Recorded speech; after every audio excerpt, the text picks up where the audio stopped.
அனைவருக்கும் அன்பான வணக்கங்கள். இளைய தலைமுறையுடன் புதிய தலைமுறை நிகழ்ச்சிக்கு உங்கள் அனைவரையும் அன்போடு வரவேற்கின்றேன். ஜனநாயக பெருவிழாவை புதிய தலைமுறை கொண்டாடி கொண்டிருக்கிறது. அதன் ஒரு பகுதியாக தான் நம்மோட தேர்தல் சிறப்பு பேருந்து கோயம்புத்தூருக்கு வந்திருக்கிறது. இந்த தருணத்தில் ரத்னம் கல்வி குழுமத்தில் தான் தேர்தல் சிறப்பு பேருந்தோடு நான் நின்று கொண்டிருக்கிறேன். இளைய தலைமுறையினரினுடைய கருத்துக்களை அறிவதற்காகத்தான் நம்ம இங்கே காத்திருக்கிறோம். முதல்ல மாணவர்களை நம்ம கரவொலிகளோடு வரவேற்று விடலாம். அனைவருக்கும் வணக்கம். உங்களோட கருத்துக்களை தெரிந்து கொள்வதற்காக தான் நம்ம வந்திருக்கிறோம். உங்களுக்கு என்ன டாபிக் கொடுக்கலாம் அப்படின்னு யோசிக்கிறேன் அப்படின்னா, இன்னைக்கு சோஷியல் மீடியா அப்படின்றது இன்னைக்கு எல்லாருக்கும் கிடைக்கிற ஒரு வரப்பிரசாதமாக இருக்கிறது. எல்லாருமே உங்கள் கருத்துக்களை தெரிவிக்கலாம். ஆனால் அதே தருணத்தில் சோஷியல் மீடியா அப்படின்றது பாதகமான அம்சங்களையும் கொண்டிருக்கிறது. அதனால் இதையே ஒரு தலைப்பாக வச்சு பேசலாம் அப்படின்னு நினைக்கிறேன். சோஷியல் மீடியா, சமூக ஊடகங்களில் எங்களுக்கு கருத்து சுதந்திரம் இருக்கிறது அப்படின்னு ஒரு தரப்பினர் பேசுவாங்க. சோஷியல் மீடியாவில், சமூக ஊடகங்களில் எங்களுக்கு கருத்து சுதந்திரமே இல்லை அப்படின்னு இந்த தரப்பு பேசும். தயாராக இருக்கிறீங்களா? முதல்ல நான் ஆரம்பிக்கிறேன். சோஷியல் மீடியாவில் உங்களுக்கு கருத்து சுதந்திரம் இருக்குது அப்படின்னு எந்த அடிப்படையில் சொல்கிறீங்க? மோஸ்ட் ஆஃப் ஆல் எல்லாருக்கும் டேலண்ட் எக்ஸ்போஸ் பண்ண அவ்வளோ பிளாட்ஃபார்ம் கிடைக்காது. சினி ஃபீல்டில் இருக்கவங்க ஈஸியாக ட்ரை பண்ணி அவங்களால போக முடியும். நார்மல் பீப்புள்ஸால் அவ்வளோ சினி ஃபீல்டில் போக முடியாது. எங்களை மாதிரி இருக்க பீப்புள்ஸ் இன்ஸ்டாகிராம் அந்த மாதிரி சோஷியல் பிளாட்ஃபார்ம் யூஸ் பண்ணி அவங்களோட டேலண்ட் எக்ஸ்போஸ் பண்ண சோஷியல் மீடியா ஹெல்ப்ஃபுல்லாக இருக்குது. ஸோ திறமையை வெளிக்காட்டுவதற்கு உங்களுக்கு சினிமாவில் போக ஆசை இருக்கா? இருக்குது. என்னவா ஆகணுன்ற? ஒரு டான்ஸர் ஆகணும்னு ஒரு ஆசை இருக்குது. சரி, வாய்ப்பு இருந்தால் கடைசி தருணத்தில் உங்கள் டான்ஸை பார்த்து ரசிக்கலான்னு நினைக்கிறேன். அடுத்து சொல்லுங்கள். இப்போ ஒரு பொண்ணுக்கு ஒரு தப்பு நடந்திருக்கு அப்படிங்கிறது சோஷியல் மீடியாவில் இருந்துச்சுன்னா நம்ம எல்லாருமே நினைச்சிடறோம் எல்லா பசங்களுமே தப்பு அப்படின்னு சொல்லி ஒரு இன்டென்ஷன் நமக்குள்ள வந்துடுது. அதுவே அதை கமெண்ட்ல நம்ம போய் பார்த்தோம்னா இந்த பொண்ணுக்காக நிறைய பசங்களும் பேசியிருக்காங்க. ஸோ அதில் நம்மளோட தாட்டையே அது கொஞ்சம் மாத்துது அப்படின்னு தோணுது. சோஷியல் மீடியா உங்களோட எண்ண ஓட்டத்தையே மாத்துது அப்படின்றது. பெண்களுக்காக கூட ஆண்கள் பேசக்கூடிய ஒரு வெளியே கொடுக்குது. Very good. அடுத்து, இப்போ சென்னைனா அவங்களுக்கு எக்ஸ்போஸ் பண்ணுறதுக்கான பிளாட்ஃபார்ம்ஸ்லாம் கொஞ்சம் நியர்பைல நிறையவே இருக்கும். வெளியூரில் இருக்காங்க, வெளியூரில் ரொம்ப இன்டீரியரான கிராமத்தில் இருக்கவங்கலாம் இந்த சோஷியல் மீடியாவை யூஸ் பண்ணி அவங்களோட டேலண்ட்ஸை எக்ஸ்போஸ் பண்ணுறாங்க. நகரங்களில் இருக்கக்கூடியவர்களுக்கு மட்டும்தான் இருக்கக்கூடிய வாய்ப்பை இன்னைக்கு கடைகோடியில் இருக்கக்கூடியவர்களுக்கு சமூக ஊடகம் ரொம்ப உதவியாக இருக்கு. நல்ல பாயிண்ட். நீமா, உங்களுக்கான ஃப்ரீடம் இருக்குது சோஷியல் மீடியாவில் அப்படின்னா எப்படி சொல்லுவீங்க? ஒரு இன்ஃபர்மேஷன் இல்லைன்னா ஏதாச்சும் நம்மளை பற்றி ஒரு போஸ்ட் போட்டால் நிறைய பேர் சீக்கிரமாக ரீச் அவுட் ஆயிரும். மீதி நம்ம ஒவ்வொருத்தவங்கள்ட்ட நேரில் சொல்கிறத விட ஒரு போஸ்ட் இல்லைன்னா அந்த மாதிரி போட்டால் ஈஸிலி ரீச் அவுட் ஆகும். நிறைய பேத்துக்கு தெரிய வந்து என்னுடைய கருத்து நிறைய பேருக்கு கொண்டு போய் சேர்க்க முடியுது. அந்த சுதந்திரம் இருக்கு. ஓகே, யாரும் தடுக்க முடியாது அப்படிங்கற பாயிண்ட். நீமா, நான் என்னோட கருத்தை வீட்டில் வச்சேன்னா உனக்கு வயசு பத்தாது, நீ அதை பற்றி இன்க்ளூட் இதுலலாம் பண்ணிக்காதங்க. ஆனால் என்னோட கருத்தை நான் சமூக ஊடகங்களில் சுதந்திரமாக போட முடியுதுன்னு எனக்கு ஃபீல் ஆகுது. எந்த ரெஸ்ட்ரிக்ஷனும் இல்லை. குறிப்பா இந்த ஏஜ்ன்றதை வச்சு அடிக்க முடியாது. நல்ல கிளாப் கொடுக்கலாம். ஆக்சுவலி ஃபர்ஸ்ட் ரவுண்ட்லேயே இவ்வளவு சிறப்பாக ஒரு சோஷியல் மீடியா எந்த வகையிலெல்லாம் எனக்கு சுதந்திரமாக இருக்குது, அந்த மீடியம் எனக்கு எப்படி தடைகளை உடைச்செறிஞ்சிருக்கு அப்படின்னு சொல்லியிருக்கிறாங்க. நீங்கள்லாம் அப்படிலாம் ஒன்றும் இல்லை, இவங்க சொல்கிற மாதிரிலாம் கிடையாது, நிறைய தடைகள் இருக்குது அப்படின்னு சொல்ல போகிறீங்க. என்ன காரணம், என்ன தடை இருக்குப்பா? இந்த ஜனநாயகத்தில் ஒரு கருத்து சுதந்திரம் சொல்கிறது எல்லா மனுஷனுக்கு ஒரு காமனான ஒரு விஷயம். எலெக்ஷன் நடந்துக்கிட்டு இருக்கு. ஒரு வாக்காளராக நான் யாருக்கு ஓட்டு போடணும் அது என்னோட உரிமை. அதே மாதிரி நான் ஓட்டு போட்ட பிறகு தேவையான ஒரு விஷயத்த பண்ணித்தரல, என்னோட தொகுதி சரி என்னுடைய சுற்றுப்புறத்தையும் சரி எனக்கு சரியா பண்ணித்தரலன்னு சொன்னா அதற்காக நான் என்னோட ஆதங்கத்தை சோசியல் மீடியாவில் நான் சொன்னேன்னா அந்த இடத்துல எனக்கு நிறைய எதிர்ப்புகள் வருது. சில இடத்துல கேஸ் கொண்டு நடக்கும். சில டைம் சில பார்ட்டிகள் என்ன பண்ணுவாங்கன்னா மானஸ்டீட் வழக்கெடு அந்த மாதிரிலாம் போட்டு வேற மாதிரிலாம் கொண்டு போகலாம். நல்ல வேலிடான பாயிண்ட் உங்க அணிக்காக எடுத்து வச்சிருக்காரு. நல்லா கைத்தட்டலாம். கேஸே போட்டுறாங்கப்பா, எங்கப்பா சுதந்திரம் இருக்கு. நெக்ஸ்ட் வாங்க, என்ன தடை இருக்கு? அக்கா சொன்னாங்க அவங்களோட கருத்தை போஸ்ட் போடுறாங்க அந்த மாதிரி. ஆனால் கமெண்ட்ல பேட் வேர்ட்ஸ் ஏதாவது யூஸ் பண்ணி நம்மளோட இனிமேல் அடுத்து போடவே முடியாது, இதுவும் வீட்டில் எல்லாம் திட்டுறாங்க அந்த மாதிரி ஏதாவது. ஸோ அந்த சிக்கல் இருக்கு அப்படின்ற ஒரு போஸ்ட் போட்டு யாராவது ஆபாசமாக எழுதியிருந்தாங்கன்னா வீட்டிலே கூப்பிட்டு சொல்லுவாங்க, எதுக்கு உனக்கு இந்த தேவையில்லாத வேலை, அதுதான் சொல்லுங்க. கமெண்ட்ஸ் எல்லாம் பார்க்காம விட்டா, கமெண்ட்ஸே பிளாக் பண்ணிட்டா அது எல்லாரும் பண்ண மாட்டாங்கல்ல, ரீச் ஆகும். பாசிட்டிவான கமெண்ட்டை பார்க்கணுன்றப்ப இடையில வந்துருவாங்க ஆபாச வார்த்தையோட. நீங்க சொல்லுங்க, என்ன தடை இருக்கு? சார் ஜனநாயகம் அப்படிங்கிறது வந்து ஒரு டிரான்ஸ்பரன்சி இல்லாமல் இருக்குது. அதாவது இப்போ ஒரு கருத்து சொல்கிறோன்னா அது இப்போ நான் ஒரு இடத்துல பாதிக்கப்பட்டிருக்கேன் அப்படின்னு வச்சுக்கலாம். ஆனால் அந்த முதன்மையான இடத்துல இருக்கிற என்ன பாதிச்சவங்கள வந்து நான் ஓப்பனாக மீடியாவில் சொல்ல முடியாதே. ஓகே, சொன்னேன்னா வந்து என்ன தப்பா பேசுவாங்களே. என்னதான் இருந்தாலும் நம்ம அப்படி யோசிப்போம் இல்லையா? இப்போ என்ன தப்பா பேசுவாங்க? நீங்க ஒருத்தர் தப்பு செஞ்சிருக்கிறார், அவர் தப்பு செஞ்சாரு அப்படின்னு சோஷியல் மீடியாவில் சொல்றீங்கன்னா என்ன தப்பா பேசுவாங்க அவங்கள?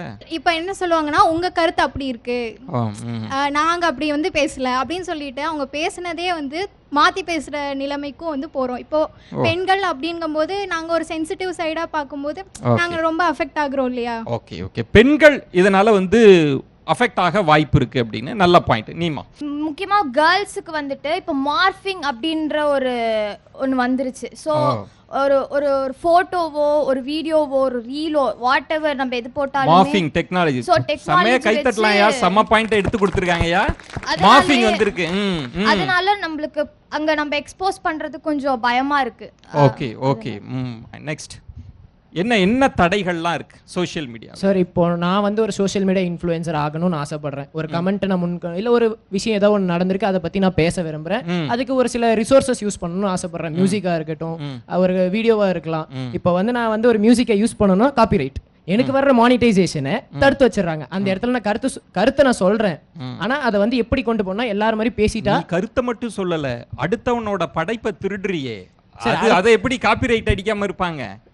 காப்பிரைட் இஷ்யூஸ்க்கு 66A அந்த ஐடி இன்ஃபர்மேஷன் செக்யூரிட்டி படி அதை வந்து நான் மாற்றி தான் இது பண்ணக்கூடாது, யூஸ் பண்ணிக்கலாங்கிற ஒரு இது இருக்கு. ஆனால் வந்து அதால எனக்கு லாபம் வருது வரல, அந்த மியூசிக்கால மட்டும்தான் எனக்கு லாபம் வருதாங்கிறதா அவங்க யோசிக்கணும் இல்லையா? எக்ஸலென்ட். அந்த மியூசிக் தான் எனக்கு லாபத்தை கொடுக்குதா இல்லை நான் கொடுக்குற இன்ஃபர்மேஷன் எனக்கு லாபத்தை கொடுக்குதா? ஓகே ஓகே, சோ நான் கொடுக்க போற இன்ஃபர்மேஷன் தான் அவன் யூஸ் பண்ண போறான். நீ முக்கியமான இடத்துக்கு வர, சோஷியல் மீடியான்ற கான்செப்டுக்குள்ளேயே சில தடைகள் இருக்கு. ஆமா சார், எனக்கு வந்து சவால் இருக்கு அப்படின்ற நல்ல பாயிண்ட். ஒரு நல்ல ஒரு ஃபேமஸ் செலிபிரிட்டி எடுத்துப்போம், அவங்க ஒரு விஷயத்தை கருத்து வைக்கிறாங்க, ஒரு கொஞ்சம் R&D பண்ணியிருக்காங்க, கொஞ்சம் பண்ணல, ஒரு தவறான கருத்தை வச்சிடுறாங்க. பட் அவங்களுக்கு அதை திருத்திக்கிற வாய்ப்பை தர மாட்டாங்க சோஷியல் மீடியால. கரெக்ட்டுங்களா? விமர்சனம் பண்ணி அவங்க அதை விட்டு வெளியே போற வரைக்கும் கூட வெளியேற்றிடுறது ரொம்ப நுணுக்கமான பாயிண்ட் பாவங்க இன்னைக்கு. Excellent excellent. அடுத்து இப்போ ஒரு பெண் வந்துட்டு எனக்கு வந்துட்டு பாலியல் ரீதியாக ஏதாவது ப்ராப்ளம் வந்திருக்கு, நான் எக்ஸ்போஸ் பண்ணணும், நீங்கள் வந்துட்டு அவேராக இருங்க, மற்ற கேர்ள்ஸ் எல்லாம் அவேராக இருக்கணும் அப்படின்னு நான் போகணும்னு நினச்சேன்னா, ஒரு பெண் பாதிக்கப்பட்ட பிறகு அந்த பெண் மேலதான் தப்பு சொல்லுவாங்களே தவிர ஆண் மேல தப்பு சொல்ல மாட்டாங்க. அந்த பெண் முதல்ல ஒழுக்கமா இருக்கா, நம்ம முதல்ல வந்துட்டு பசங்களை இதை சொல்லணும் சார், பசங்களையும் சொல்லி வளர்க்கணும். ஸோ அந்த பொண் வந்துட்டு என்னன்னா மற்றவங்களுக்கு தெரியணும் நம்ம அவேரா இருக்கணும்னு சொல்லிதான் இன்ஸ்டாவையோ வாட்ஸ்அப்பையோ ஏதோ யூஸ் பண்ணி போடுறாங்க. ஆனா அந்த பெண் தான் கடைசியில் பாதிக்கப்படுறாங்க. அதே ஒரு பெண்ணுக்கு ஃபுல் கொடுமையை நடந்து போலீஸ் ஸ்டேஷன் போனாங்கன்னா அதுக்கப்புறம் எல்லாம் சப்போர்ட் பண்ணுவாங்க. அதே ஏன் நம்ம போஸ்ட் பண்ண பிறகு யாரும் சப்போர்ட் பண்ணக்கூடாது, அந்த பொண்ணை தான் தப்பு சொல்லுவாங்க. எல்லாம் நடந்தா எமோஷனலா வந்து சப்போர்ட் பண்றது, அதுக்கு முன்பு கிடையாது. பெண்களுக்கு சமூக ஊடகங்கள் ஒரு விதமான ஒரு தடையை கொடுக்குது. நெக்ஸ்ட் அவங்க சொன்ன மாதிரி டேலண்ட் எக்ஸ்போ பண்றாங்க அப்படின்னு சொல்றாங்க. அதே மாதிரி இங்க ரூமர்ஸும் ரொம்ப ஸ்ப்ரெட் ஆகுது சார், சோஷியல் மீடியா மூலமா அஃபெக்ட் ஆகுறாங்க. அந்த ரூமர்ஸ்னால அஃபெக்ட் ஆகுறாங்க. ரூமர்ஸ் இப்போ வாட்ஸ்அப் யூனிவர்சிட்டியே வந்து PhD எல்லாம் வாங்கின ஆட்கள் எல்லாம் வந்துட்டாங்க. அதான் நீங்க சொல்றீங்க நிறைய ரூமர்ஸ் வந்து ஸ்ப்ரெட் ஆகுது அப்படின்னு. ஓகே, நல்ல பாயிண்ட். நல்லா எல்லாருமே கை தட்டலாம். ரெண்டு அணியினரும் யூகிக்க முடியாத அளவுக்கு ஆர்குமெண்ட்டை எடுத்து வச்சிருக்கிறீங்க. செகண்ட் ரோல பேசுறவங்க வந்து இப்போ நிறைய பாயிண்ட்ஸ் எல்லாம் கவுண்டர் பாயிண்ட்ஸா நம்ம பேசலாம்னு நினைக்கிறேன். அவங்க சொல்றாங்களே இவ்வளவு சிக்கல்கள் இருக்கு அப்படின்னு, எப்படி நீங்க இது சுதந்திரமா இருக்கு அப்படின்னு சொல்ல முடியும்? ப்ராப்ளம் இருக்கு, ஆனா இது நம்ம நல்லதை எடுத்துக்கலாம்ல. ஒழுங்கான கருத்து போட்டா அது வந்து எல்லாருக்கும் போய் சேருது இல்ல, அதையும் நம்ம பார்க்கணும்ல. நல்ல இதை எடுத்துட்டு கெட்டதை வந்து விட்டுக்கலாம்ல. ஓகே ஓகே, நல்ல விஷயங்களை மட்டும் எடுத்துக்க வேண்டியது தானே சார்? அப்படின்னா நல்ல இதை மட்டும் ஷேர் பண்ணணும்ல சார். எந்த ரூமர்ஸ் வருதோ அதான் சார் ஃபர்ஸ்ட் வந்து நிறைய பேத்துக்கு போய் சேருது. சொல்ற பாயிண்ட் நல்ல பாயிண்ட் தானே. ரூமர்ஸ் தானே வந்து சீக்கிரமா போய் சேருது, நல்ல விஷயங்கள்ன்றது போய் சேரல. அப்போ சமூக ஊடகங்கள்ல இந்த சிக்கல் இருக்கு அப்படின்னு யார்கிட்ட பதில் இருக்கு? ஏன் நல்ல விஷயம் தானே நிறையவே சேர்ந்துட்டு இருக்கு, நீங்க மட்டும் ஏன் ரூமர் மட்டும் பாக்குறீங்க? ரூமர் மட்டும் பாக்குறதுனால தானே ரூமர் அதிகமா போய் சேருது. நம்ம எவ்வளவுதான் வந்து பாசிட்டிவா நம்ம எடுத்தாலும் நம்ம சுத்தி இருக்கிறவங்க வந்து பாத்தீங்கன்னா நம்மள வந்து இப்ப நம்ம பாசிட்டிவான கண்டென்ட் தான் போடுறோம், அந்த மாதிரி நம்ம எடுத்துக்கணும்ல. ஆனா அவங்க யாருமே அந்த மாதிரி எடுத்துக்க மாட்டாங்க. உங்க சுத்தி இருக்கு, அப்ப சுத்தி இருக்கவங்க மேலதான் பிரச்சனை. நான் என் ஃப்ரெண்ட் வந்து மாதிரி வீடியோ போடுறான் அப்படின்னா நான் என்கரேஜ் தான் பண்ணுவேன். ஒரே பாயிண்ட் தான் அவர் வைக்கிறார். சமூக ஊடகங்கள்ல நல்ல விஷயம் நடக்குது இல்ல, ஏன் அதை மட்டும் நீங்க பார்க்க மாட்டீங்க அப்படின்ற முக்கியமான கேள்வி யார்கிட்ட பதில் இருக்கு? நல்ல விஷயம் இருக்குன்னா அதை ஷேர் பண்ணணும்ல சார். அது வந்து அதிகமா ஸ்ப்ரெட் பண்ண மாட்டாங்க. இப்போ அதே வந்து வேற ஏதாவது புதுசா இருக்கு, அது வந்து யூஸ் இல்ல அப்படிங்கும்போது அதை மட்டும் ஷேர் பண்றாங்க. இல்ல இவன் இந்த பையன் கேட்குற பாயிண்ட்யா, இப்போ நான் ஒரு கேள்வி கேட்குறேன். விஜய் படம் ரிலீஸ் ஆகுது, ப்ரொமோ இப்போ வருது, ஒரு நிமிஷத்துல எத்தனை பேர் பார்த்துருக்குறாங்க? இப்போ நீ வந்து அப்துல் கலாம் அவர்களோட பொன்மொழி போடுற, ஒரு நிமிஷத்துல எத்தனை பேர் பார்க்குறாங்க? அதுதானே தம்பி கேட்குற பாரு, இதுதான் கேட்குறாப்ல. அப்போ வந்து அவங்களுக்கு டைம் இல்லை. யாருக்கு டைம் இல்ல? நல்லது பாக்குறதுக்கு டைம் இல்ல, கெட்டது பாக்குறதுக்கு டைம் இருக்கு. அப்படி நான் சொல்ல வரலையே.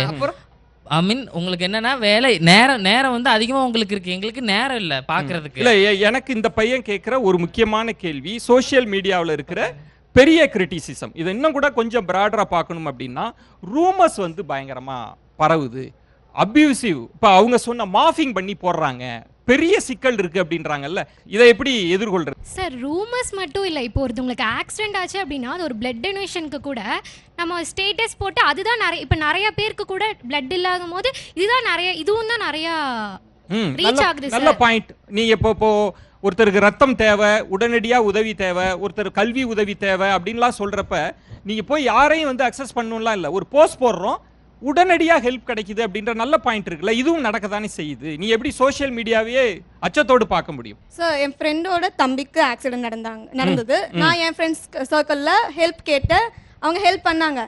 ஆனா மேக்ஸிமம் வர இன்ஃபர்மேஷன் எல்லாமே ஃபேக்கா இருக்கே, அவங்க நம்பி எப்படி நம்ம அமௌண்ட் கொடுக்க முடியும்?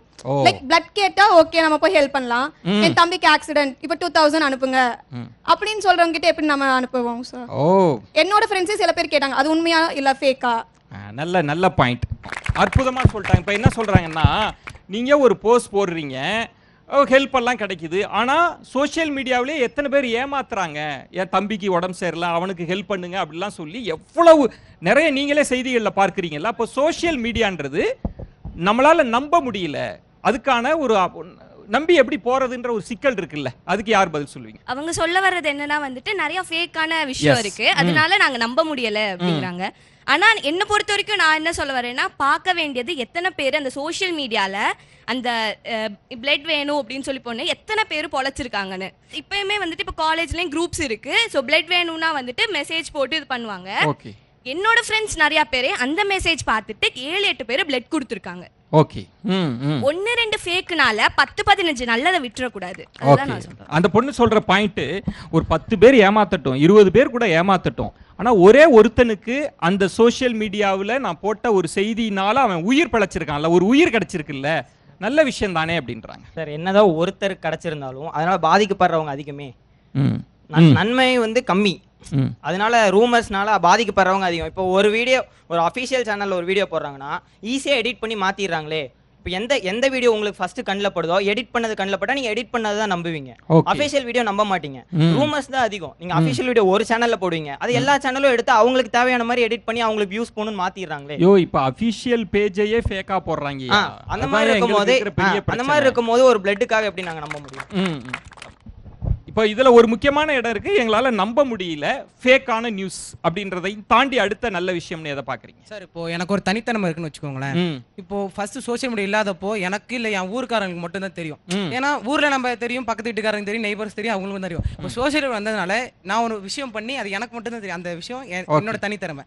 நான் எல்லாருக்கும் காட்டினா சோஷியல் மீடியா நான் நிறைய பேர் காட்ட முடியுது. ஸோ இவனுக்கு இந்த டேலண்ட் இருக்குப்பா, அது நிறைய பேருக்கு தெரியுது, அது இவனு புதுசாக ஒரு விஷயம் வச்சிருக்கான்ப்பா அப்படின்னு நிறைய பேருக்கு தெரிஞ்சதுன்னா அவனுக்கு ஆதரவு நிறைய கிடைக்குதுன்னு நான் நினைக்கிறேன். சோஷியல் மீடியா கவனத்தை ஈர்க்க முடிகிறது, ஒரு நல்ல விஷயம் சோஷியல் மீடியாவில் நடக்குது அப்படின்றாங்களே சார். இப்போ இருக்கிற சோஷியல் மீடியாவில் ஒரு டேலண்ட் எக்ஸ்போஸ் பண்ணுறத விட கிரிஞ்ச் விஷயமா பண்ணி இது அட்டென்ஷன் சீக் பண்ணுறவங்க தான் ஜாஸ்தி. அட்டென்ஷன் சீக்கர்ஸ் தான் எப்படியாவது கவனத்தை ஈர்க்கணும்ன்றது, கிரிஞ்ச் பண்ணுறது இல்லை கெட்ட வார்த்தையில பேசி இது பண்ணுறது, அந்த மாதிரி அட்டென்ஷன் சீக்கர்ஸ் பண்ணுறவங்க தான் இங்கே ஜாஸ்தியாக இருக்காங்க. இப்போ அதில் இப்போ நிறைய பேர் இருந்தாலும் கூட ஒருத்தர் ஒரு டேலண்ட்டை காமிக்கிறாரு, அந்த ஒருத்தரை மட்டும் நீங்கள் பார்க்க மாட்டீங்களான்றது தானே இவங்க கேட்குறது.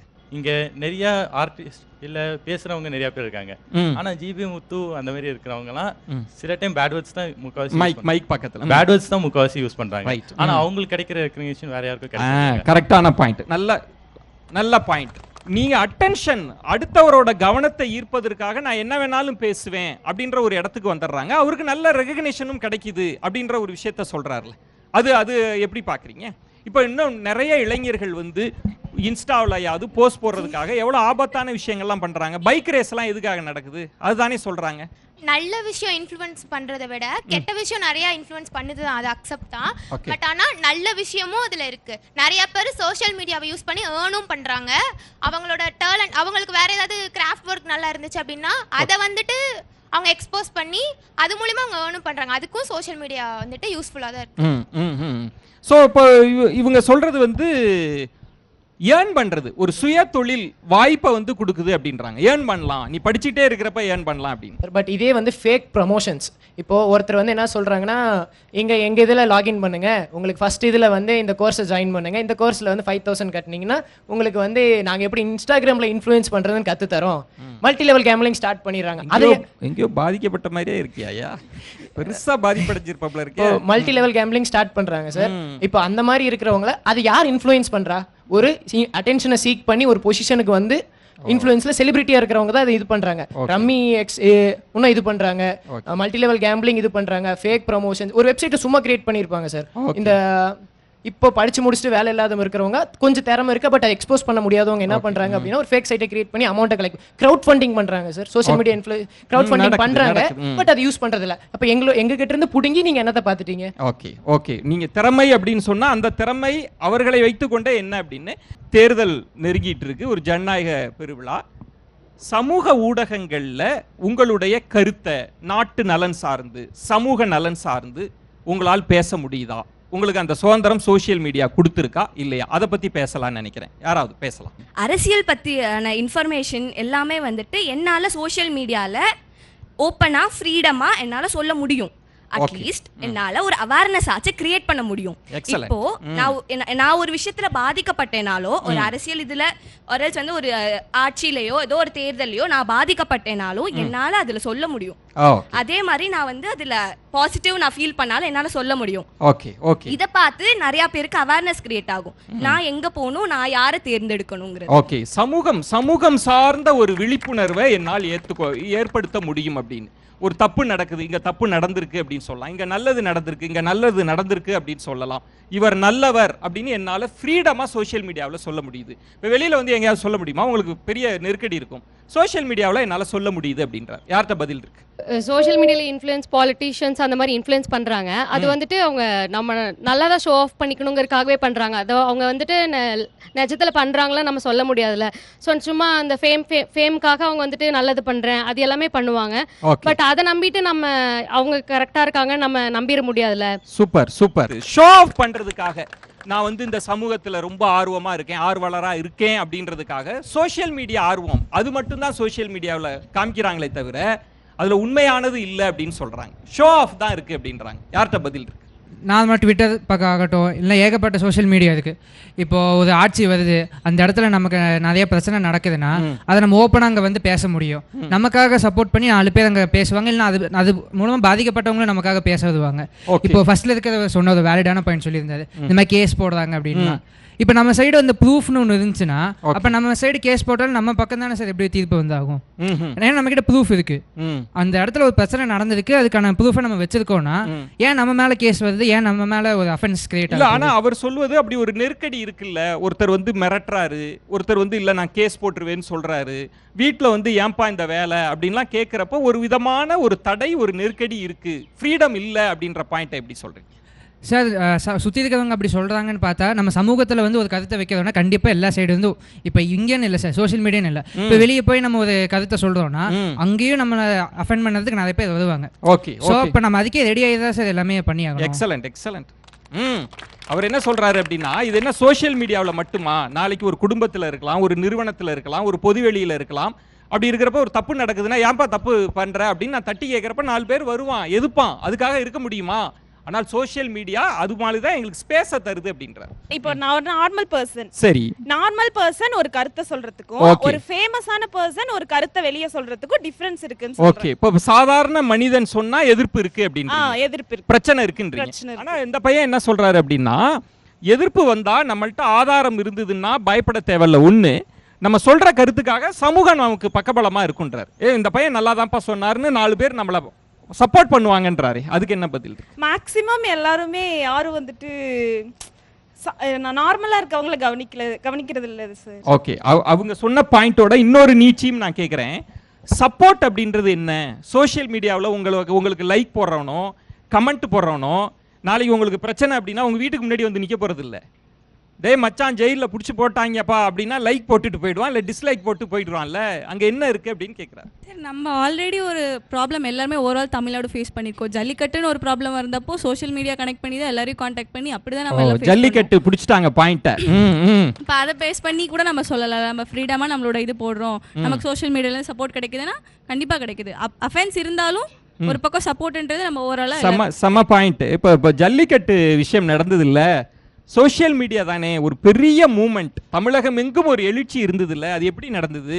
சோஷியல் மீடியா மூலமாக தானே. அதுக்குள்ளே நிறைய பிரச்சனைலாம் இருந்தது இல்லை, ஜல்லிக்கட்டு நடத்தக்கூடாது வழக்கெல்லாம் இருந்தது, பெரிய பெரிய சிக்கல்லாம் இருந்தது. ஆனால் சோஷியல் மீடியா அந்த சுதந்திரத்தை கொடுத்தது, எல்லாரும் அன்னைக்கு கருத்து சொன்னாங்க. தமிழகம் எங்கும் அந்த பிரச்சனை பேசப்பட்டது இல்லை, அது சோஷியல் மீடியா தான் கொடுத்தது அப்படின்றாங்க. காவேரி இஷ்யூ தெரியும்ல சார், கர்நாடகா தண்ணி கொடுக்கல, எத்தனை பேர் போய் நின்னாங்க ஹைகோர்ட் வாசல்ல? சோஷியல் மீடியாவில் எத்தனை பேர் அதை பற்றி பேசினாங்க? சமூக விமர்சகர்கள் மட்டும்தான் அதை பற்றி பேசினாங்களே ஒழிய சாதாரண மக்கள் வந்து அதை பற்றி அதிகமாக பேசாதது வேறப்பா. இவங்க என்ன கேட்குறாங்கன்னா, காவிரி இஷ்யூவை பற்றி பேசுவதில் என்ன தடை இருக்கு உங்களுக்கு? யாராவது உங்க கையை பிடிச்சிக்கிட்டாங்களா? அப்போ பேசக்கூடாது இல்லை, சுப்ரீம் கோர்ட்டே சொன்ன அப்புறமா அவங்க தண்ணி கொடுக்கல. யார் எத்தனை பேர் அதை அகேன்ஸ்டா வாய்ஸ் ரைஸ் பண்ணாங்க? நீங்க சுப்ரீம் கோர்ட் சொல்றதை கேட்கல, நீங்க வந்து எந்த இதுலயும் மாட்டல, ஏன்னா பவர் இருக்கு, அதனால அவங்க என்ன சிக்கல் இருக்குன்னு நினைக்கிறீங்க? ஏன் சோஷியல் மீடியாவில் இதெல்லாம் பேச மாட்டாங்கன்னு நினைக்கிறீங்க? சோஷியல் மீடியாவில் வந்து இந்த பொலிட்டிக்கல் ரீதியா வந்து பேசுற பேச்சுலலாம் வந்து ஒன்று ஃபேக்ட் ஆஃப் எவிடன்ஸோட பேசணும். ஓகே, அப்படி இல்லை நான் என்னோட தனிப்பட்ட கருத்தை அங்கே மிக்ஸ் பண்ணி வைக்கிறேன்னா அந்த பொலிட்டிக்கல் சைட்லேருந்து எனக்கு ப்ரெஷர் வரும். Okay okay. ஸோ அந்த ப்ரெஷர் வரும்போது நான் என்ன பண்ணுவேன், இப்போ வந்து அடுத்து வந்து நான் இப்போ காலேஜ் ஸ்டூடெண்ட், நான் ஏதாவது பேசி போலீஸ் இதில் மாட்டினா என்னால் கவர்மெண்ட் எக்ஸாம்ஸோ இது எதாக இருந்தாலும் எதுவும் பண்ண முடியாது. போலீஸ் கேஸ்னு ஒரு ஸ்டூடெண்ட் மேலே வந்துட்டா அடுத்தது அவன் லைஃபே டவுன் ஆகிடும். ஓகே. ஸோ இந்த வயது வரம்பு இருக்குது, ஒரு 30 வயசுக்கு மேலே இருக்கிறவங்க என்ன வேணாலும் பேசிட்டு போயிடுவாங்க. இந்த 16 to 28 இருக்கிறவங்களுக்கு ஃபேமிலி ரெஸ்பான்சிபிலிட்டி இருக்குது. இப்போ ஒரு அரசியல் பிரச்சாரமே நடக்கட்டும், அந்த இங்கே இருக்கிற ஏஜ் குரூப் என்ன 30 above. ஓகே. ஸோ எங்களுக்கு வந்து என்னன்னா ஒரு சோஷியல் மீடியா இஷ்யூ நடக்குது. இப்போ ரேலிலே கூட ஏஜ் பார்த்தீங்கன்னா 20 to 30 தான் அந்த ஜல்லிக்கட்டு ப்ரொடெஸ்ட்ல இருந்தாங்க. பட் எங்களுக்கு வந்து சோஷியல் மீடியாவில் ஏஜ் ரெஸ்ட்ரிக்ஷன் ஒன்று இருக்கு. Okay okay. நீ சொல்ற பாயிண்ட் அப்படின்றது வந்து என்ன அவர் சொல்ல வர்றாருன்னா, ஒரு பொலிட்டிக்கல் பார்ட்டி ஒரு அரசியல் கட்சியை எதிர்த்து என்னால் எப்படி பேச முடியும்? ஒரு பெரிய ஒரு பாப்புலர் ஃபிகராக இருக்கிறாரு, ஒரு ஊரில் பெரிய ஒருத்தராக இருக்கிறாரு, அவர் ஏதோ தப்பு செஞ்சுட்டு இருக்கிறாரு அப்படின்னா அவரை எதிர்த்து என்னால் கருத்தை போட முடியாது, அங்கு எனக்கு சுதந்திரம் இல்லை அப்படின்னு சொல்லியிருக்கிறார். இதுதான் கருத்து. அவங்களால எதிர்ப்பு நம்ம வந்து ஒரு அரசியல்வாதியை வந்து நம்ம ட்ரோல் பண்ணியோ இல்லை இது பண்ணியோ நம்ம போட முடியாதுன்னு சொல்கிறேன். அதையும் போட்டு பல யங்ஸ்டர்ஸ் வந்து பிரபலமும் ஆயிருக்காங்க அது மூலியமா. நம்மளுக்கும் தெரியும். அதே ஒவ்வொரு அரசியல்வாதியும் தப்பு பண்ணுறதையும் நம்ம வந்து எடுத்து காமிச்சிருக்காங்க. எக்ஸலண்ட், கைத்தட்டுங்க. இது நல்ல பாயிண்ட். ஏன்னா நீங்கள் இவ்வளோ தூரம் வந்து என்ன சொல்லிகிட்டே இருக்கிறீங்கன்னா, இதெல்லாம் முடியாது நடக்காதுன்னெலாம் சொல்கிறீங்கல்ல, ஆனால் சில இளைஞர்கள் செஞ்சுருக்காங்கல்ல, அரசை கேள்வி கேட்டிருக்காங்கல்ல, இது தப்பு நடந்திருக்குன்னு சொல்லியிருக்காங்கல்ல, அந்த ஸ்பேஸ் இல்லாமல்லாம் இல்லை. அப்போ உங்களிடம் தான் தைரியம் இல்லையே தவிர சோஷியல் மீடியாவில் அந்த ஸ்பேஸ் இருக்குது, அதை பயன்படுத்தலான்னு சொல்கிறாங்க. யார் சார்? பல இடத்துல மணல் குவாரி இது பண்ணி மலையெல்லாம் குடஞ்சி எடுத்துட்டு போனாங்க சார். அப்போ எந்த சோஷியல் மீடியாவில் சார் அப்லோட் பண்ணி எங்களோட இந்த சைடு மலையெல்லாம் இது பண்ணுறாங்க, இது வந்து தவறான விஷயம், இதை வந்து நீங்கள் எதிர்க்கணும் அப்படின்னு யாருமே சொல்ல சார். ஒரு நல்ல விஷயம் அங்கே நடக்கலையே சார், கெட்ட விஷயம் நடந்திருக்கு, அதுதானே சார் ஈஸியஸ்ட். ஓகே. இப்போ உங்கள் பகுதி சார்ந்த பிரச்சனை இருக்குல்ல, நம்ம கண்ணுக்கு தெரிஞ்சு நடக்கக்கூடிய விஷயங்கள், இயற்கை வளங்கள் சூறையாடப்படுது, மண் வளம் கொள்ளையடிக்கப்படுது, நிறைய கெட்ட விஷயங்கள்லாம் நடக்குது இல்லை, யார் என்ன பண்ணீங்க? சோஷியல் மீடியாவை வச்சு உங்கள் சுதந்திரத்தை வச்சு என்ன பண்ணீங்கன்னு கேட்குறாங்க சார். இப்போ வந்து நம்ம ஜல்லிக்கட்டு இல்லைனா அதர் இஷ்யூஸ் ஏதாவது இருக்குது அப்படின்னா அது வந்து நம்ம இன்ஸ்டாகிராமோ இல்லை ஏதாவது சோஷியல் மீடியாவில் ஷேர் பண்ண தான் எல்லா பீப்புள்ஸ்க்கும் வந்து தெரியும் சார். அந்த மாதிரி இந்த மாதிரி சின்ன சின்ன பிரச்சனைகளும் வந்து இன்ஸ்டாகிராம் மூலியமோ இல்லை யாராவது இல்லை. அவர் கேட்ட கேள்வி, இப்போ கோயம்புத்தூர்லேயே நிறைய பிரச்சனை இருக்குது, கோயம்புத்தூர் சந்திக்கிற பிரச்சனை இருக்குல்ல, இதை எத்தனை பேர் சோஷியல் மீடியாவை பயன்படுத்தி உலகத்துக்கு கொண்டு வந்திருக்கிறீங்கன்னு கேட்குறாரு. ஏன் அது நடக்கலை? நான் உங்களை மட்டும் சொல்ல, ஏன் அது நடக்காமல் இருக்குது? அப்போ அங்கே சிக்கல் இருக்குது, ஒரு பயம் இருக்குது, அதுதான் அவங்க வச்ச பாயிண்ட். போஸ்ட்ல இன்ஸ்டால பார்த்த வரைக்கும் கன்னியாகுமரியில வந்து மலையெல்லாம் குடஞ்சு கல்லெல்லாம் எடுக்கிறாங்கன்றா அது போட்டிருக்காங்க, போடாம யாரும் இல்லை. நடக்கிற பிரச்சனையை அவங்களால முடிஞ்ச அளவுக்கு வெளியே தெரிவிக்க தான் ட்ரை பண்ணி போட்டிருக்காங்க, போடாமலாம் இல்லை. Okay okay. நடக்குது இல்லை, நடக்கிற பிரச்சனை அப்படின்ற ஒரு விஷயம் இருக்குல்ல, செஞ்சுருக்காங்க. இப்போ எங்கெங்கோ நடக்கிற ப்ராப்ளங்கள் இருக்குது, இயற்கை யாரோ அது உங்கள் கண்ணுக்கு தெரியாமல் இருக்கலாம், ஆனால் பேசப்படுது அப்படின்னு சொல்லியிருக்கிறாங்க. அதற்கான தீர்வு இது வரைக்கும் எதுவுமே கிடைக்கலையே சார். ஏன்னா இத்தனை வீடியோ போட்டாங்க, மலையை குறைஞ்சாங்க, கன்னியாகுமரியில் பகுதி மலையை காண சொல்கிறாங்க. அதுக்கான ஒரு இன்னொரு எந்த ஒரு சொல்யூஷனுமே கிடைக்கலையே, அரசாங்கம் மூலியமாக எந்த ஒரு சொல்யூஷனும் கிடைக்கலையே. அதுதான் அதனால எந்த ஒரு பயனும் இல்லைன்னு சொல்கிறேன் நான். இல்லை, நீங்கள் பயன் விளைவுக்கு வரீங்க, ஆனா ஒரு விஷயத்தை கொண்டு போய் சேர்ப்பது இருக்குல்ல, கருத்து சுதந்திரம் அப்படின்னு இருக்குல்ல. இப்ப இவங்க சொன்ன மாதிரி அது தெரிவிக்கப்படுது, ஒரு பெரிய பிரச்சனை சமூகத்துல நடந்துட்டு இருக்கிற பிரச்சனை. நான் ஒரு ரொம்ப சாமானியன், ஆனா நான் சோஷியல் மீடியாவில் நான் அதை போட்டுடுறேன், கவனத்துக்கு போயிடுது. நடக்கலைன்றது வேற விஷயம்ன்றதுக்கு என்ன? அதுக்கு அந்த சோஷியல் மீடியாவில் போடுறாங்களே மலையை குறைஞ்சிட்டாங்க இந்த மாதிரி பண்றாங்கன்னு, அதுக்கு அந்த அந்த விஷயத்தை பண்ணிட்டு இருக்காங்களே, அந்த குறையிற விஷயத்தையும் சரி, அந்த அரசாங்கமும் சரி, அரசியல்வாதியும் சரி, அதுக்கு பாசிட்டிவாகவும் போஸ்ட் போடுறாங்களே, இதனால எங்களுக்கு நல்லது இருக்கு. ஆனால் நல்லது கிடையாது. நம்ம என்னைக்கு நம்ம இயற்கை வளத்தை நம்ம சுரண்டத்தை ஆரம்பிக்கிறோமோ அன்னைக்கு நம்ம அழிவை நம்ம தேடி போறோம்னு அர்த்தம். ஓகேவா? அப்ப அதுக்கு ஆதரவாகவும் வீடியோ வருது.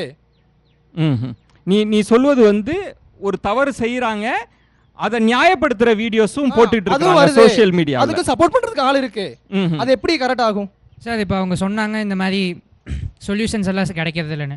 அப்படி சொல்யூஷன்ஸ் கிடைக்கிறது இல்லைன்னா ஜல்லிக்கட்டுக்கு அத்தனை பேர் ஒன்றா சேர்ந்து அதுக்கான சொல்யூஷன் ஃபைன் பண்ணியிருக்க மாட்டாங்க சார். ரெண்டாவது, இப்போது மீடியாங்கிறது ஒரு ஜஸ்ட் ஒரு மீடியம் தான் சார். அதனால் அந்த மீடியமில் நம்மளோட பிரச்சனையை சொல்ல தான் முடியும். என்றைக்கு ஒரு தனியாளோட பிரச்சனை ஒரு கூட்டத்தோட பிரச்சனையாக மாறுதோ அன்றைக்கி தான் அதுக்கான சொல்யூஷன் நமக்கு கிடைக்கும் சார். ஸோ கிராஜுவலாக தான் அடுத்த கட்டத்துக்கு கொண்டு போக முடியும் அப்படின்றீங்க. ஒரு அரசியல் விஷயம் இருக்குது, அதை நம்ம கொண்டு போகிறதுல எவ்வளோ பிரச்சனைகள் இருக்குது அப்படின்னு பேசணும். இதெல்லாம் நம்ம பொதுவாக பேசின விஷயங்கள். இப்போ வந்து நீங்கள் என்ன செஞ்சிட்ருக்கீங்க, இளைஞர்கள் என்ன செஞ்சிட்ருக்கிறாங்க அப்படின்ற விஷயத்த பேசலாம் அப்படின்னு நினைக்கிறேன். நீங்கள் சோஷியல் மீடியாவில் இருக்கிற சிக்கல்கள் பற்றிலாம் பேசுகிறீங்க. அதனால தான் வந்து சோஷியல் மீடியாவை இன்றைய ஜென்ரேஷன் எதுக்கெல்லாம் பயன்படுத்திக்கிறாங்கன்னு நினைக்கிறீங்க சார்? ஒரு மக்களை மேனிப்புலேட் பண்ணுறதுக்கு தான் முக்கால்வாசி பேர் மேனிப்புலேட் பண்ணுறதுக்கு. உங்கள் பசங்க, உன் ஃப்ரெண்டு, உன் கூட இருக்க பசங்க, அவங்கள பற்றி சொல்லு, உன்னோட எக்ஸ்பீரியன்ஸ்லேருந்து சொல்லு. அப்படி இல்லைன்னா வேற யாராவது சொல்லு. பொண்ணுங்க எதுக்காக பயன்படுத்துறாங்க social media? Sir, to show up sir. நான் நல்லா இருக்கேன், என்கிட்ட எல்லாமே இருக்கு, அந்த மாதிரி ஒரு இல்லைன்னாலும் இருக்கிற மாதிரி காமிச்சிட்டு எல்லாத்தையும் ஈர்க்கறதுக்காக இது யூஸ் பண்றோம். இல்லைன்னாலும் இருக்கிற மாதிரி காமிச்சுக்கிட்டுனா எது கொஞ்சம் புரியுற மாதிரி சொல்ல. மறைமுகமா வந்து இப்போ எப்படி சொல்லலாம்னா, இப்போ சினி ஆக்டர்ஸ் எடுத்துக்கலாம். அவங்க உண்மையாலுமே அப்படியா அப்படின்னு நம்மளுக்கு தெரியாது, ஆனா நான் அப்படிதான் அப்படின்னு சொல்லிட்டு ஃபேக்கா அவனை கிரியேட் பண்றாங்க. ஓகே, அது வந்து ஒரு சில டைம் வந்து சந்தர்ப்ப சூழ்நிலையினால வெளியே வருது, வெளியே வரும்போது அது சர்ச்சையாயிருது. சரி, உங்க ஃப்ரெண்ட்ஸ் எல்லாம் எதுக்காக சோஷியல் மீடியாவை பயன்படுத்திக்கிறாங்க அப்படின்னு? உன்னோட படிக்கிற பசங்க இவங்க எல்லாம் சோஷியல் மீடியாவை என்னவா நினைச்சிட்டு இருக்காங்க, எப்படி பயன்படுத்திக்கிறாங்க பிராக்டிகலா? எதுக்கு? ஆக்சுவலி வந்து அவங்களா பண்றதை விட நிறைய பேத்த பார்த்து கத்துக்கிறது, பார்த்து பண்றது தான் அதிகமா இருக்கு. என்ன மாதிரி விஷயங்கள் பண்றாங்க? எடுக்க ரீல்ஸா இருக்கட்டும், டான்ஸ் எல்லாமே அப்படிதான் சார் இருக்கு. இப்போ ஒரு ஒரு ஒரு ஃபேமஸான ஆளு ஒரு டான்ஸ் போடுறாரா, அதுவே பார்த்து திருப்பி அவங்க போடுறாங்க. ஓகே, ஒரு புதுசா போட்டா அது வந்து கொஞ்சம் நல்லா இருக்கும். ஆனா அவங்க பண்றதே ரிப்பீட் பண்றதுக்கு அது வந்து ரீல்ஸ் அதிகம், டான்ஸ் வந்து அதிகமா. அடுத்து எதுக்கு சோஷியல் மீடியாவை யங்ஸ்டர்ஸ் அதிகமாக பயன்படுத்துறாங்க சார்? ஒன்று வந்து அந்த ஃப்ரீ டைமை வந்து மேக்ஸிமம் அதில் டிஸ்ட்ராக்ட் பண்ணிக்கிறாங்க. செல்ஃப் டிஸ்ட்ராக்ஷன் அதில் தான் அதிகமாக இருக்குது. ஸோ இப்போ வந்து இன்ஸ்டாகிராம் நான் யூஸ் பண்ணுறேன், இப்போ ஒரு கண்டென்ட் வந்து யூஸ்ஃபுல்லாக வருது, அடுத்த ஸ்க்ரோல் பண்ணும்போது அது தேவையே இருக்காது. பட் அது வந்து கொஞ்சம் நேரம் மைண்டை வந்து டோபமைன் ஆக்டிவேட் பண்ணி விட்டுரும். ஓகே, இது கண்டென்ட் நல்லா இருக்குது, கொஞ்சம் நேரம் டைம் போகுது, அடுத்து அப்படியே ஸ்க்ரோல் பண்ண டோபமைன் ஆக்டிவிட்டி கொஞ்சம் இன்க்ரீஸ் ஆன உடனே ஃபுல் டைம் அடுத்த ஒர்க் என்னவோ அதை மறந்துடுவான். சரி, இப்போ நாங்க வந்து இப்போ உன் ஃப்ரெண்ட் எல்லாம் என்ன பண்றாங்க? உன் ஃப்ரெண்ட்ஸ் எல்லாம் வந்து சோஷியல் மீடியாவை எதுக்காக யூஸ் பண்ணிட்டு இருக்காங்க? அடுத்தவங்களை பார்த்து ஆசையை வளர்த்துக்கிறாங்க சார்.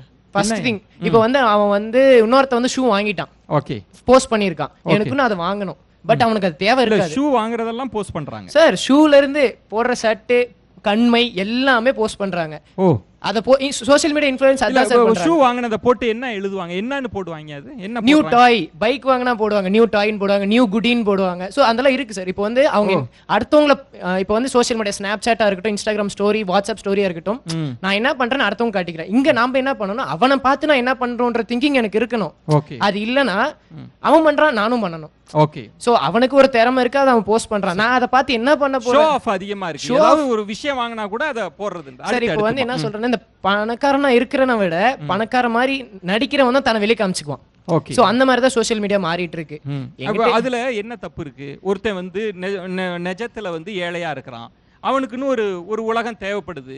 அதில் அவன் தன்னை பணக்காரனா நினைச்சுக்கிறான். அதில் உனக்கு என்ன சார்? பணக்காரனா நினைச்சுக்கிட்டா தப்பு இல்லை, அதை வந்து காட்டணும்னு. அப்பா ஒரு சின்ன கூலி தொழிலாளி, ஃப்ரெண்டு ஃபோன் யூஸ் பண்ணுறான், சோஷியல் மீடியா யூஸ் பண்ணுறான், ஃபோட்டோ எடுத்து போடுறான். ஓகே, அப்பா அவகிட்ட அடம் பிடிச்சி 15,000க்கு ஃபோனை வாங்கி அதை ஃபோட்டோ எடுத்து போட்டதுனால அப்பாவுக்கு லாஸா அவனுக்கு லாஸா இல்லை அவனுக்கு லாஸா? இப்போ எல்லாம் உங்கள் ஏஜ் உள்ள ஃப்ரெண்ட்ஸு தான். அவங்க என்ன சொல்கிறாங்கன்னா, ரொம்ப ஷோ ஆஃப் பண்ணுறதுக்கு பெருசாலாம் நீங்கள் சோஷியல் மீடியாவெல்லாம் ஒன்றும் பயன்படுத்திக்கிறது இல்லை.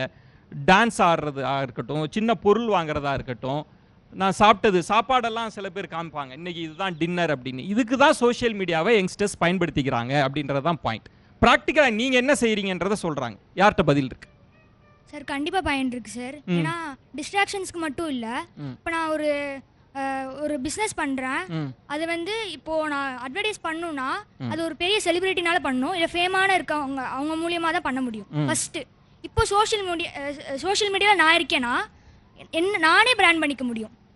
நான் இப்படி ஒரு கிளாத்திங் பிராண்ட் வச்சிருக்கேன், ஹவுஸ் ஒய்ஃப்ஸ்க்கு ரொம்ப யூஸாக இருக்கும் சார். ஓ, நீங்கள் ரியலாக பண்ணுறீங்களா? இல்லை சார். இல்லை, உங்கள் ஃப்ரெண்ட்ஸ் என்ன பண்ணுறாங்க அதுதான் நான் நீங்கள் பார்த்து கண்ணால் பார்த்த உங்கள் ஃப்ரெண்ட்ஸ் வந்து சோஷியல் மீடியாவை எவ்வளோ கன்ஸ்ட்ரக்டிவாக யூஸ் பண்ணியிருக்காங்க அப்படி பார்த்துருக்கீங்களா? அந்த சிஸ்டர் சொன்ன மாதிரி பிளட் டொனேஷன் பண்ணுறதுக்கு ஹெல்ப் கேட்குறது நிறைய உங்கள் ஃப்ரெண்ட்ஸ் பண்ணுறாங்க. எஸ் சார், இருக்கு சார். ஓகே, ஆர்கன் டொனேட் பண்ணணும், இல்லை அவங்களுக்கு ஒரு ஃபினான்ஷியலாக ஒரு ஹெல்ப் பண்ணணும்னா கண்டிப்பாக அது பண்ணல. நீங்கள் சொல்கிறதெல்லாம் ஆங்காங்கே இருக்குது. ஆனால் இவங்க சொல்கிறது வந்து நீங்கள் தொடர்ச்சியாக தினந்தோறும் சோஷியல் மீடியாவில் என்னவா இருக்குது, உங்கள் ஆக்டிவிட்டி என்னவா இருக்குது அப்படின்றது தான் கேள்வி சார். இப்போ என் ஃப்ரெண்டு நிறையா கிராஃப்ட் ஒர்க் பண்ணுவான் சார், கிராஃப்ட் ஒர்க்கு. ஓகே, அதை மூலமா அவன் பிஸ்னஸ் பண்ணுறான். அதை போஸ்ட் போட்டு என்கிட்ட ஐ மீன் இப்போ ஹேர் ஆயிலேருந்து வீட்டில் தயார் பண்ணல விற்கிற அளவுக்கு வந்துட்டாங்க. ஓகே, அவங்களா வீட்டில் பண்ணி அவங்க ஓன் பிஸ்னஸ் பண்ணுறாங்க. அதேமாதிரி நிறைய பேர் சக்ஸஸ் ஆயிருக்காங்க, அதுலேருந்து ஏர்ன் பண்ணுறாங்க.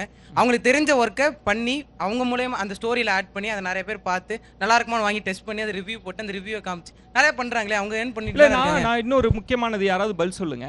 இப்படி சோஷியல் மீடியாவில் நல்ல விஷயங்கள்லாம் வருது அப்படின்னு சொல்றீங்கல்ல, இதெல்லாம் நீங்க தேடி தேடி போய் பார்க்குறீங்களா, இல்லை ஒரு பெரிய பிராண்டாக இருக்கிறாரு அவரை ஃபாலோயராக இருக்கிறீங்களா? இப்படி தேடி தேடி ஒரு சாதாரண ஒரு மனுஷன்ட்ட இருக்கிற டேலண்ட்டை நான் தேடி கண்டுபிடிக்கிறேன் அப்படின்ற அந்த ஸ்பேஸை சோஷியல் மீடியா உங்களுக்கு உண்மையில் கொடுத்துருக்கா?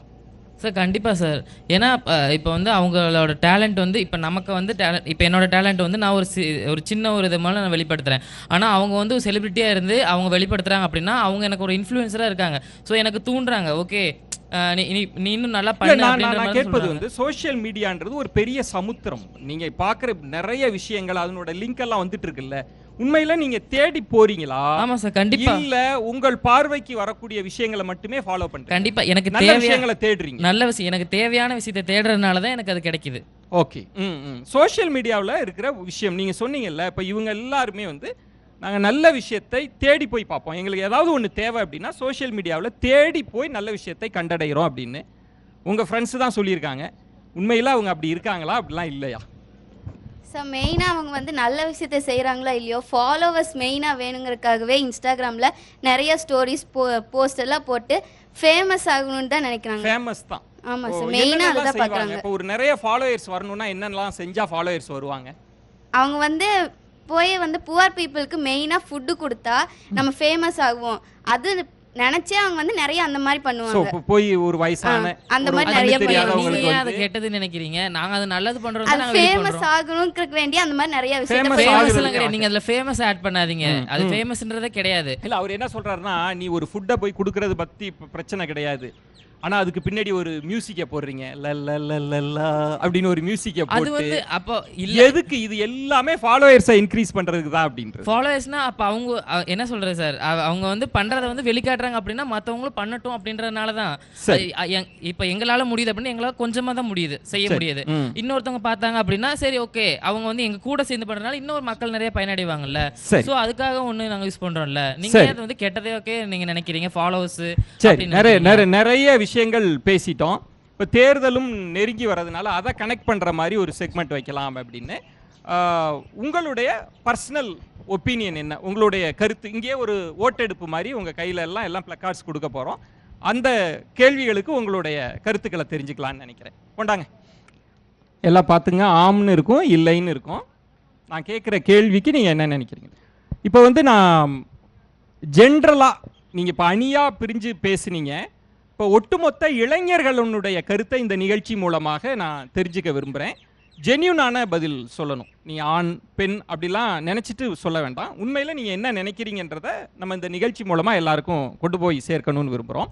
இப்போ சோஷியல் மீடியாவில் எல்லாரும் என்ன சொன்னாங்க, ஒரு விஷயத்தை நான் போடுறேன், கீழே வந்து ரொம்ப அப்யூசிவாக ஆபாசமாக கமெண்ட் வருது அப்படின்னு சொல்கிறாங்கல்ல, அந்த ஆபாசமான கமெண்ட்டை அதிகம் சோஷியல் மீடியாவில் எழுதுகிறவர்கள் ஆண்களா பெண்களான்னு நான் இப்போ கேட்க போகிறேன். ஆண்கள் தான் அதிகமாக ஆபாசமாக எழுதுகிறாங்க அப்படின்னு சொல்கிறவங்கெல்லாம் ஆம்னு கை ஓட்டு போடலாம். ஆண்கள் தான்.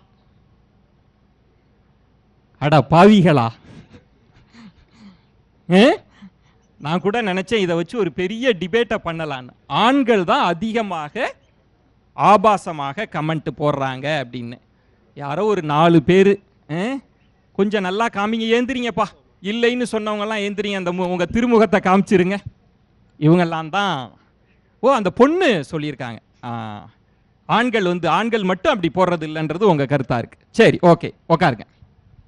அடுத்து சோஷியல் மீடியாவில் வந்து இந்த ஷோ ஆஃப் அப்படின்னு சொன்னீங்கல்ல, ஒரு விஷயத்தை போட்டு ஃபாலோவர்ஸை அதிகமாக்கணும், நிறைய வந்து அதை ஒரு தன்னை வந்து பிரபலப்படுத்திக்கணும் அப்படின்னு நினைப்பது அப்படின்னு இல்லை, அதை செய்வது ஆண்களா பெண்களான்னு தெரிஞ்சுக்க விரும்புகிறேன். என்னுடைய கேள்வி வந்து, ரொம்ப ஷோ ஆஃப் பண்ணுறது பெண்கள் தான் அப்படின்னு சொல்கிறவங்கெல்லாம் ஓட்டு போடுங்க. கோயம்புத்தூர்காரங்கெல்லாம் ரொம்ப ரொம்ப நல்லவங்களா இருக்கீங்களேப்பா, பெண்கள் தான் ஷோ ஆஃப் அதிகமாக பண்ணுறாங்க அப்படின்றது. சரி, சோஷியல் மீடியாவில் வந்து ஒரு கருத்து போடுறோம், எதிர்வினை வருது, இல்லை யாரோ ஒரு விமர்சனம் வந்துடுது அப்படின்னா உடனடியாக ரியாக்ட் பண்ணுறது இருக்குல்ல, அதை எமோஷ்னலாக கனெக்ட் பண்ணி ஊண்டாகி சைக்கலாஜிக்கலாக அஃபெக்ட் ஆகிறது இருக்குல்ல, அது யார் அப்படின்னு தெரிஞ்சுக்கிறதுக்காக ஒரு கமெண்ட் வருது அப்படின்னா ரொம்ப பர்சனலாக எடுத்து மூட் அவுட் ஆகிறது வந்து ஆண்களா பெண்களான்னு தெரிஞ்சுக்கிறதுக்காக. ஆண்கள் தான் வந்து அப்படி ஏதாவது கமெண்ட்டை பார்த்தா சட்டுன்னு தொட்டாச்சு நீங்கள் ஆயிடுவாங்க அப்படின்றதான் என் கேள்வி. காமிங்க. இல்லை அப்படின்னா இதனோட பொருள் பெண்கள் தான் உடனடியாக வந்து அதை மைக் இருக்கா, ஒரு ஓட்டெடுப்புலேயே ஒரு எதிர்ப்பு கருத்து வந்துருச்சு. இல்லை, அதுக்கு கேர்ள்ஸ் வீக்குன்னு சொல்ல முடியாது. இப்போ இருக்கிற மோஸ்ட் ஆஃப் த கேர்ள்ஸ்லாம் வந்து அதை ரிஜெக்ட் பண்ணிட்டு அவங்களுக்கு என்ன தேவையோ அவங்களோட கோலை ஃபோக்கஸ் பண்ணி போறவங்களும் இருக்காங்க. யார் எது சொல்லிட்டு போனா நமக்கு என்னன்னு சொல்லிட்டு அப்படிப்பட்ட புதுமை பெண்களும் வந்துட்டாங்க. இப்போ ஸ்ட்ராங்கா இருக்கவங்களும் இருக்காங்க. நல்லா கை தட்டலாமேங்க. மெஜாரிட்டியை ஒத்துக்கிறேன் தம்பி, நான் கரெக்டா இருப்பேன். ஆனா நான் இன்னொன்னு, எனக்குப்பா அந்த மைக்கை அந்த பொண்ணுகிட்ட கொடுங்க. நீதாம்மா ஏந்திரிமா. எல்லா ஆண்மகனும் அந்த பொண்ணுக்கு கை தட்டணுமா? அவங்க என்ன சொல்றாங்க அப்படின்னா, ஆண்கள் மட்டும் ஆபாசமா கமெண்ட் பண்றது இல்லை அப்படின்னீங்க. இல்லை, பொதுவா அப்படிதானே ஒரு தாட் இருக்கு. நீங்க டாய்லெட்டா இருக்கலாம், ஏதாவது தியேட்டர்ல இருக்கலாம், ஆபாசமா எழுதினாலே அது பசங்க தான் அந்த மென்டாலிட்டின்னு. நீங்க ஏன் அதை மறுத்தீங்க? அது ஸ்டீரியோடிபிக்கல் நினைக்கிறேன். ஆபாசமான வார்த்தைங்கிறது பசங்களையோ பொண்ணையோ அது இல்லை, யாருக்கு தோணுதோ அது பேசுவாங்க. ஸோ வந்து அது ஆண்கள் தான் பேசுவாங்க, பெண்கள் தான் பேசுவாங்கன்னு இல்லை, ஆண்களும் பேசுவாங்க, பெண்களும் பேசுவாங்க. சில ஆண்களும் பேச மாட்டாங்க, சில பெண்களும் பேச மாட்டாங்க. சூப்பர்ப்பா. அது கொடுங்க, இந்த பொண்ணுகிட்ட கொடுங்க. ஓட்டு போட்டது பெண்களுக்கு தானேமா ஓட்டு போட்ட. இப்போ அந்த பொண்ணு பேசணுன்னே கைத்தட்டுறிய, என்ன காரணம்? மேக்ஸிமம் வந்து பசங்க தான் பேசுகிறாங்க சார், இல்லைன்னு சொல்லலை. ஆனால் அவங்க சொன்ன பாயிண்ட்டும் கொஞ்சம் கரெக்டாக இருக்குது. எல்லா பசங்களும் அந்த மாதிரி இருக்கிறது இல்லை, எல்லா பொண்ணுங்களும் அந்த மாதிரி இருக்கிறது இல்லை. ஸோ எல்லா பசங்களும் அந்த மாதிரி பேசுறது கிடையாது. 2-3 பேர் இப்போ 50% நல்லா இருக்காங்கன்னா 50% இந்த மாதிரி தான் இருக்காங்க. சரி, ஓகே. நிறைவாக ஒரு கேள்வி. நம்ம என்னதான் டாப்பிக்காக பேசினாலும் கூட உண்மையில் சோஷியல் மீடியா என்ன இம்பேக்டை ஏற்படுத்தி இருக்கு? நம்முடைய கல்வி சார்ந்த வளர்ச்சி, தனி மனித வளர்ச்சி, நாட்டு வளர்ச்சி, சமூக வளர்ச்சி, இதில் என்ன கான்ட்ரிபியூட் பண்ணியிருக்கு அப்படின்னு என்னுடைய கேள்வி வந்து, சமூக ஊடகம் பெரிய அளவில் உதவி இருக்கிறது, பெரிய தாக்கத்தை ஏற்படுத்தி இருக்கிறது அப்படின்றவங்க வந்து ஆம்னு சொல்லலாம். தனிப்பட்ட வகையில் சமூகத்துக்கு பெரியது ஆம் அப்படின்னு சொல்றது. எல்லாரும் ஒரு பலத்த கரோலியை எழுப்பலாம்.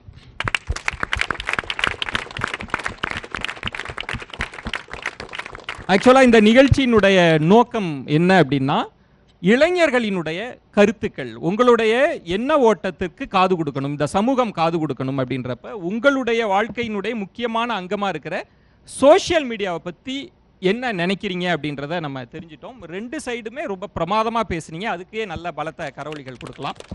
நிறைய விஷயங்களை வந்து நம்ம அட்ரஸ் பண்ண வேண்டியிருக்கு அப்படின்றதும், அதே மாதிரி நிறைய வந்து ஒரு முற்போக்கான கருத்தும் வந்தது. ஒரு ஜெண்டர் பயாஸ்லாம் இல்லை, ஒரு பொண்ணு ஒரு ஆண் மட்டுமே ஆபாசமாக எழுதுறது இல்லை, அவனும் நல்லவனும் இருக்கான் கெட்டவனும் இருக்கான்ற முற்போக்கான கருத்தும் இருந்தது.